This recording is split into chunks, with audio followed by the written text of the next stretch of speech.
Everybody is talking about AI, but did you know it comes in 4 different flavors?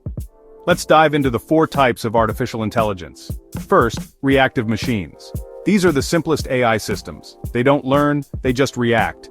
Think of IBM's Deep Blue, the chess-playing computer that beat world champion Garry Kasparov. Reactive AI is like a calculator, brilliant at one task, but clueless beyond it. Next, limited memory AI.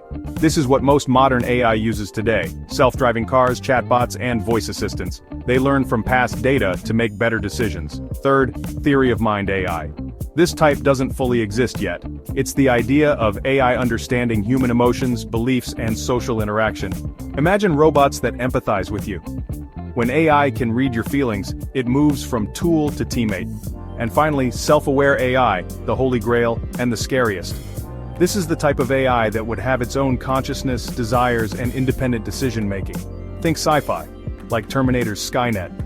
Self-aware AI would not just answer questions, it would ask its own. So here's the big reveal. AI isn't just one thing, it's a journey. From simple machines that react to futuristic systems that could think and feel, these 4 stages show us where AI has been and where it's going. You just unlocked the 4 types of AI in under a minute. Don't let this knowledge stay limited memory, make it self-aware. Hit like, share this video, and subscribe for more smart tech explained the easy way.